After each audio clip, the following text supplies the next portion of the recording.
Hello मेरे प्यारे भाई, मेरी प्यारी बहन और इस कॉमर्स की जान, इस कॉमर्स सारथी की शान मान पहचान। कैसे हो आप सभी? होप आप बिल्कुल बहुत अच्छे होंगे।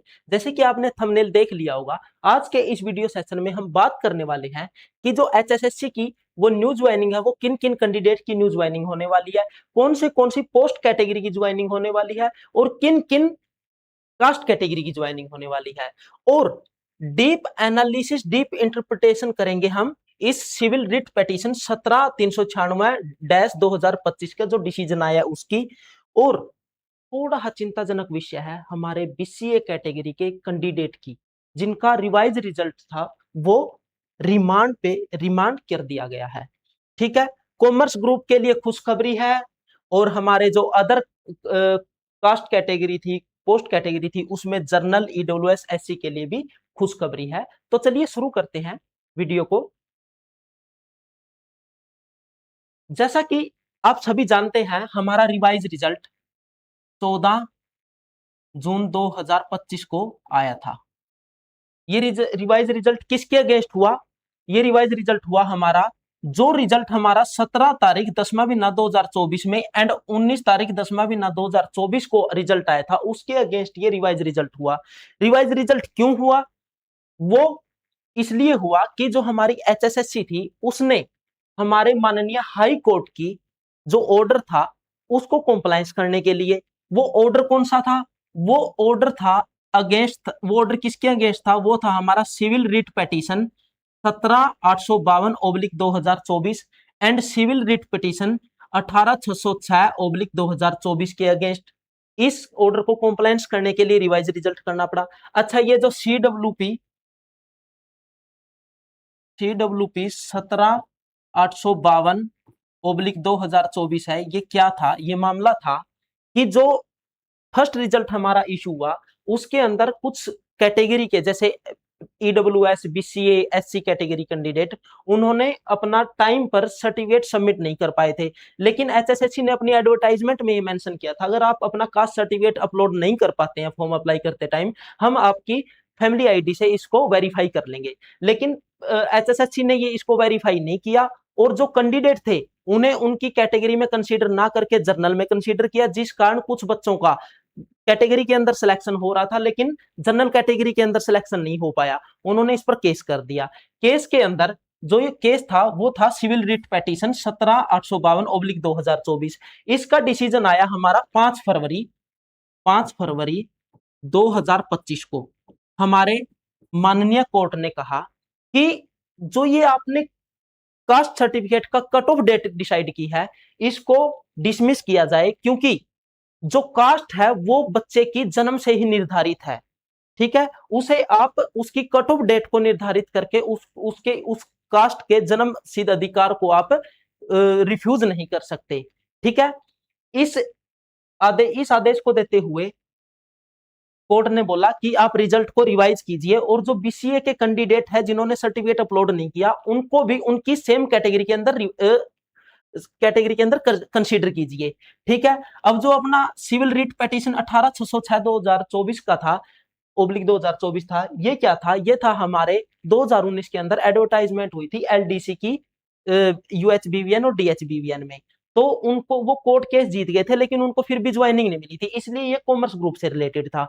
अब वो डिसीजन बच्चों के फेवर में चला गया, इन्हें ज्वाइनिंग मिल गई, इनके लिए बोल दिया कि आपको इनका बीसीए जो इनकी कैटेगरी है सेम कैटेगरी में कंसीडर कीजिए।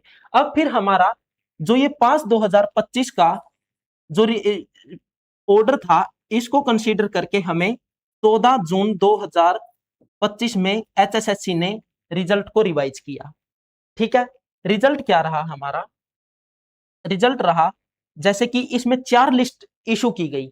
एक तो थी list of candidate whose allocated post and category has been change, या तो उनकी कैटेगरी है, जो पोस्ट की कैटेगरी है, जो अलग अलग ग्रुप में अलग अलग कैटेगरी थी वो चेंज हुई है, या फिर उनकी जो कास्ट कैटेगरी थी जैसे एससी, बीसी, ओबीसी, ईडब्ल्यूएस, वो चेंज हुई है। जैसे कि देखते हैं, ये रोल नंबर है 7240/618, मतलब 600 पूरा 18।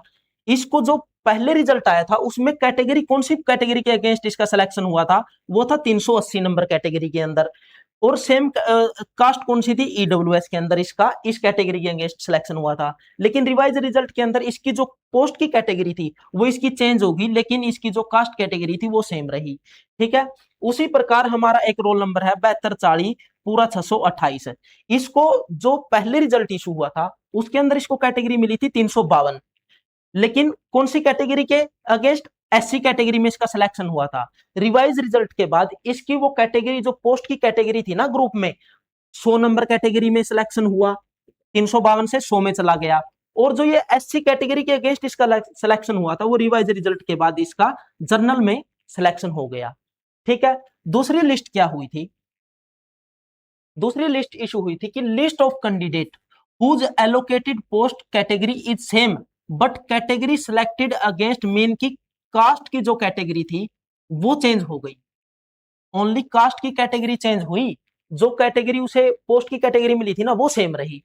जैसे कि हम देख लेते हैं, रोल नंबर है जैसे 42 40 10 12 05, इसकी पोस्ट कैटेगरी में पहली बार सिलेक्शन हुई 12 के अंदर, अनरिजर्व के अगेंस्ट इसकी सिलेक्शन हुई, लेकिन रिवाइज रिजल्ट के बाद इसकी पोस्ट की कैटेगरी तो 12 ही रही, लेकिन इसकी जो कास्ट कैटेगरी थी वो चेंज हो गई, वो ईडब्ल्यूएस में इसका सिलेक्शन हुआ। इसी प्रकार इससे अगला रोल नंबर है, उसकी कैटेगरी 12 के अगेंस्ट सिलेक्शन हुई जनरल में। ठीक है, लेकिन रिवाइज रिजल्ट के बाद वो बच्चा इसी कैटेगरी में 12 कैटेगरी के अंदर जो पोस्ट की कैटेगरी थी उसी में बीसीए कैटेगरी के अंदर चला गया। अब तीसरी लिस्ट क्या इशू हुई, जो न्यूली सिलेक्टेड कैंडिडेट थे, ये थे हमारे कॉमर्स ग्रुप से रिलेटेड बच्चे जिनका सिलेक्शन हुआ इस रिवाइज रिजल्ट के अंदर। ठीक है, अब चौथी लिस्ट क्या थी, चौथी लिस्ट बड़ा ही दुख की लिस्ट थी ये, क्योंकि इसके अंदर क्या हुआ कि जो बच्चे पहले सिलेक्ट हो चुके थे ना, जो पहला रिजल्ट आया था उसमें उस रिजल्ट को रिवाइज करने के बाद, रिवीजन के बाद 780 के अराउंड अप्रोक्सीमेट है ये नंबर, इसके अराउंड 780 बच्चे बाहर हो गए इस रिजल्ट से, मतलब कि उन्हें घर बिठाने वाला काम कर दिया एचएसएससी ने। ठीक है, फिर ये जो 781 बच्चे थे ये गए कोर्ट के पास कि सर ऐसे ऐसे हमें पहले तो ज्वाइनिंग दे दी, अब हमें बाहर निकालने लग रहे हैं, हमारी गलती बताओ। तो इन्होंने क्या किया कि इन्होंने सिविल रिट पिटीशन डाली 17/396/2025 के नेम से। ठीक है, वो किसने डाली, हमारे दीपक सिंह जी ने डाली। किसके अगेंस्ट, हमारी स्टेट ऑफ हरियाणा के अगेंस्ट। इसके अंदर कुछ और भी पिटिशनर थे और कुछ एपिलियंट्स थे, वो थे 39 नंबर के अप्रोक्सीमेट एपिलेंट्स थे। उसके अगेंस्ट हमारे जो ये सुनवाई थी ये हुई हमारी 14 तारीख को, 14 तारीख 26 को। लेकिन इसका डिसीजन तो इसी दिन आ गया, लेकिन फाइनल साइट पे अपलोड हुआ फाइनल डिसीजन, वो हुआ हमारा 20 तारीख को।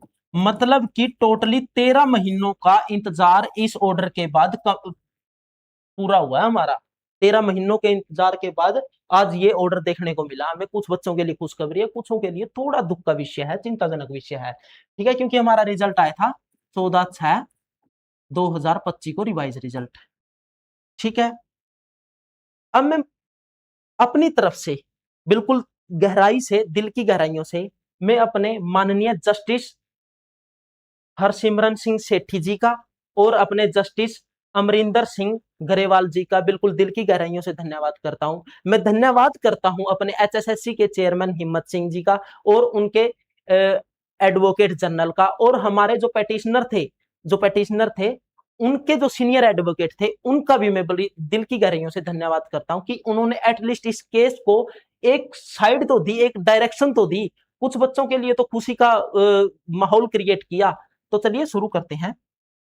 ये डिसीजन था क्या, ये जो रिट पिटीशन थी इसमें हमारे माननीय जज हरसिमरन सिंह सेठी जी ने बताया, क्या बताया कि जो हमारे पास दोनों पार्टी के जो एडवोकेट हैं कि on behalf of respective party submit this certain issue, उन्होंने क्या कहा कि जो दोनों पार्टी के जो एडवोकेट थे उन्होंने बताया कि सर जो हमारी बीसीए कैटेगरी, जो बैकवर्ड क्लास कैटेगरी की जो एलिजिबिलिटी है उसके रिगार्डिंग हमारे कुछ इशू हैं, कानूनी तथ्य हैं, फैक्ट हैं जो अभी पेंडिंग रहते हैं।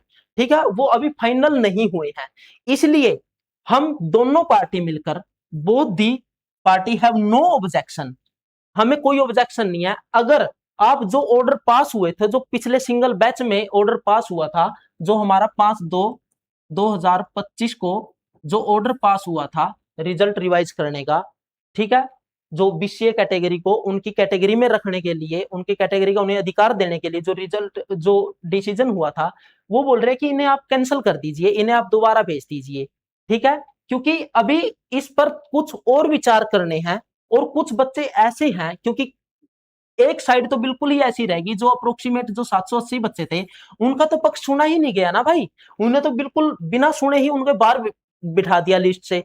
अब बोल रहे हैं कि ये दोनों पार्टी ने सहमति जताई कि आप ऐसा कीजिए, इन इन इन पक्षों का भी, जो ये कैंडिडेट है, इनका भी पक्ष सुन लीजिएगा, इनके भी कुछ इशू है, इनको भी सुन लीजिएगा, ठीक है। तो हमारे जो जज साहब थे, उन्होंने कहा ठीक है भाई, अगर आप ऐसा बोल रहे हैं, तो जो ये ऑर्डर था हमारा रिट पेटी, जो सिंगल जज में हमारा ऑर्डर आया था, उसको हम कैंसिल करते हैं, रद्द करते हैं, और दोबारा हम सिंगल जज के पास वापिस सुनवाई के लिए भेज देते हैं, ठीक है।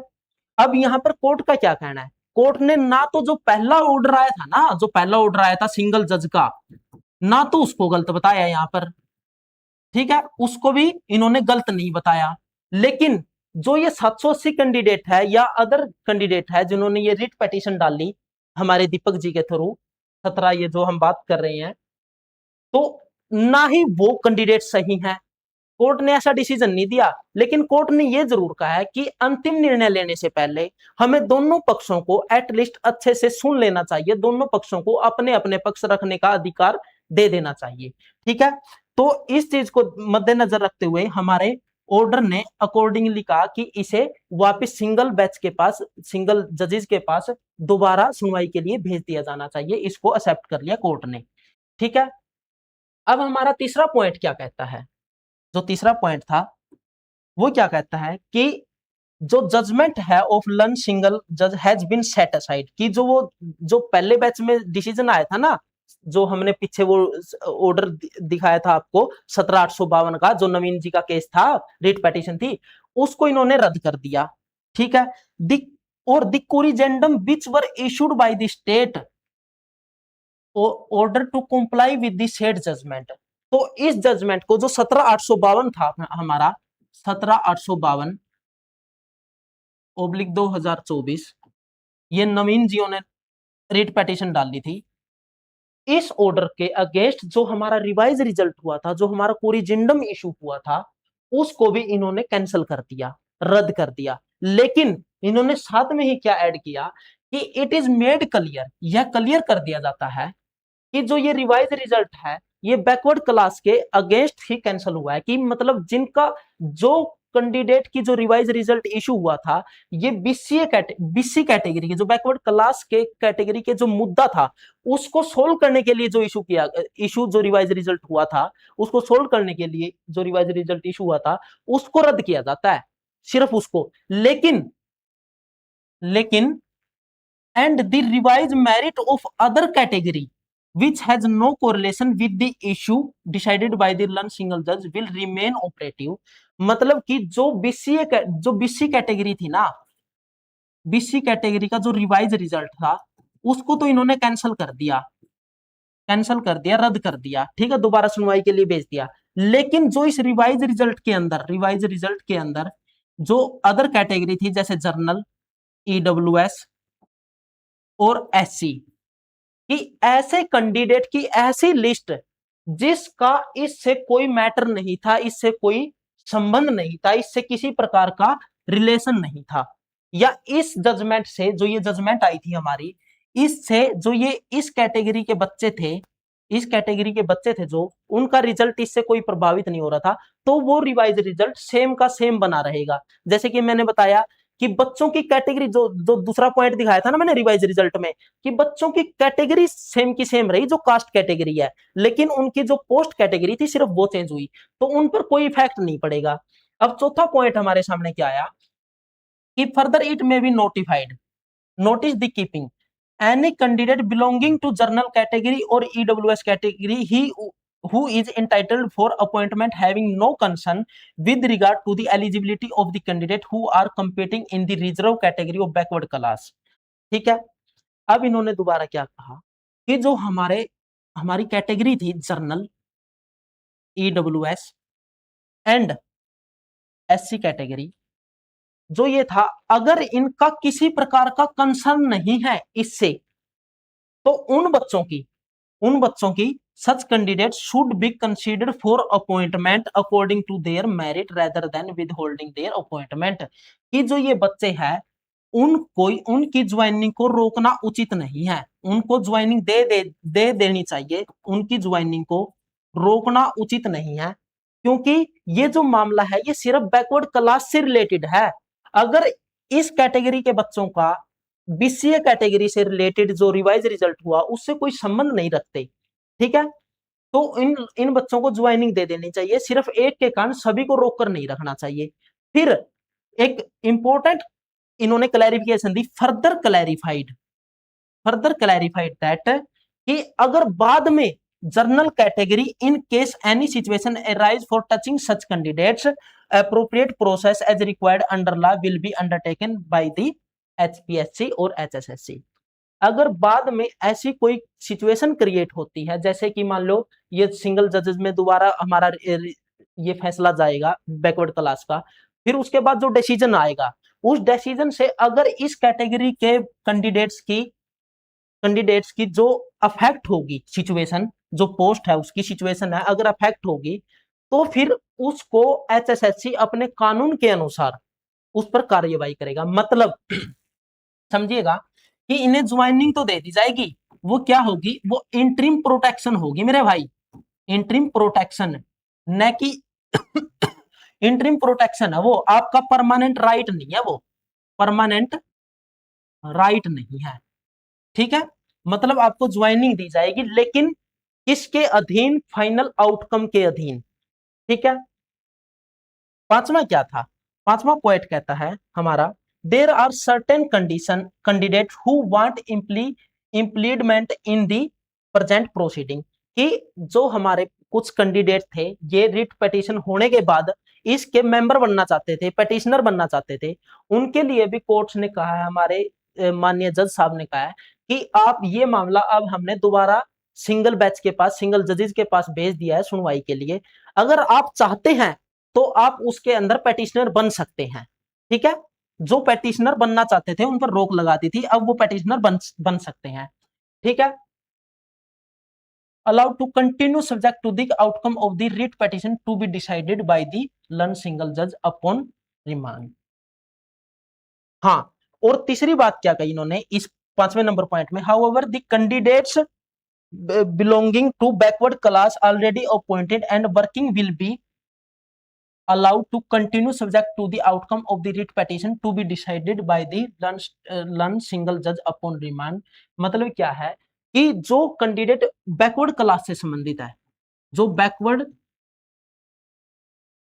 क्लास कैटेगरी से संबंधित है, उनके लिए बोला है कि आप जो अपनी ज्वाइनिंग है आपको उसको कंटिन्यू करते रहना है, मतलब जहां आपने ज्वाइन कर रखा है उस जॉब को आप कंटिन्यू कीजिए, कंटिन्यू कीजिए कब तक, जब तक कि इस जो ये हमने रिमांड के लिए दोबारा भेजा है सिंगल बैच के पास, जब तक उसका डिसीजन नहीं आ जाता। जैसे ही उसका डिसीजन आएगा फिर उसके अकॉर्डिंग आपकी ज्वाइनिंग है उसके रिगार्डिंग वो डिसीजन लिया जाएगा। अगर आपको अलाउ नहीं किया जाता तो आपको बाहर कर दिया जाएगा, अगर आपको अलाउ कर दिया जाता है तो आपकी ज्वाइनिंग सेम की सेम बनी रहेगी। ये है बैकवर्ड क्लास के लिए।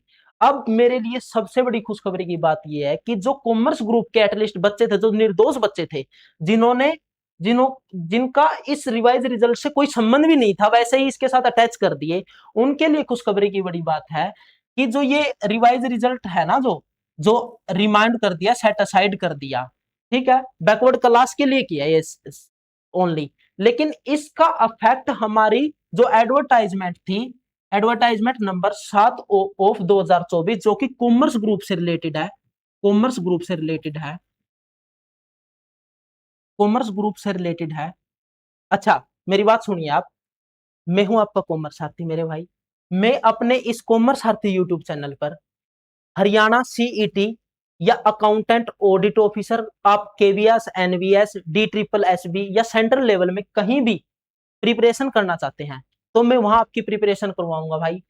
प्रिपरेशन कैसी होगी, बिल्कुल स्टैंडर्ड फॉर्म में प्रिपरेशन करवाऊंगा आपकी वहां पर। स्टैंडर्ड फॉर्म मतलब आप चाहे किसी भी स्टेट के अकाउंट्स एग्जाम में, ऑडिट एग्जाम में बैठ जाना, आप वहां फोड़ कर ही आने वाले हो। ठीक है, मैं आपकी वहां तैयारी करवाने वाला हूं। अगर कोई बच्चा चाहता है कि कॉमर्स की बिल्कुल बेसिक से और लॉजिक्स के साथ स्टैंडर्ड फॉर्म में प्रिपरेशन करना चाहता है, सच्चे दिल से असली बढ़िया जॉब लेना चाहता है, तो अपने इस कॉमर्स सारथी को सब्सक्राइब कर लेना भाई। अब हम डेली विद इन वीक यहाँ पर डेली सीटी के लिए वीडियो लेकर आने वाले हैं, फर्स्ट ऑफ ऑल तो। ठीक है, अच्छा, कॉमर्स वालों के लिए क्या खुशखबरी है भाई, कि जो ये एडवर्टाइज नंबर 7/2024 है, इसका जो ये रिवाइज होना गया है, रिजल्ट, रिवाइज रिजल्ट जो रिमांड कर दिया, ये सेट असाइड कर दिया, इस पर इसका कोई फर्क नहीं पड़ेगा। सरकार इन्हें दे सकती है ज्वाइनिंग जब सरकार चाहे। अब ये बात आती है हमारे कॉमर्स ग्रुप के बच्चों पर, वो थोड़ा हाइप कीजिएगा चीजों को, थोड़ा जोर लगाइएगा। हमारे रिस्पेक्टेड सर हिम्मत सर जी, जो चेयरमैन अपने एचएसएससी के, बहुत ही दरिया दिल इंसान है भाई, उनसे रिक्वेस्ट कीजिएगा कि सर हमारी ज्वाइनिंग करवा दीजिए, हम आपके सदा सदा के लिए आभारी रहेंगे, सदा सदा के लिए आभारी रहेंगे। थैंक यू, मिलते हैं नेक्स्ट वीडियो में। लेकिन भाई कॉमर्स इस सारथी को सब्सक्राइब करना ना भूलिएगा, मैं आपकी यहाँ पर बिल्कुल स्टैंडर्ड फॉर्म में प्रिपरेशन करवाने वाला हूँ, बिल्कुल अच्छे। क्योंकि भाई मैं यहाँ पर है ना अकेला, मतलब मैंने जॉब नहीं ली मेरी, हालांकि मैंने 2-3 एग्जाम क्रैक कर लिया है, लेकिन सफलता के साथ साथ मैंने विफलता को भी देखा है, बिल्कुल नजदीकी से देखा है। इसलिए मैं कहता हूं कि मैं आपकी अच्छे से प्रिपरेशन करवा सकता हूं, क्योंकि मुझे पता है भाई कहाँ कहाँ कमी हम करते हैं, क्या क्या हमारी वीकनेस होती है और क्या क्या हमारी स्ट्रेंथ होती है। ठीक है, तो चलते मिलते हैं नेक्स्ट वीडियो में। Thank you.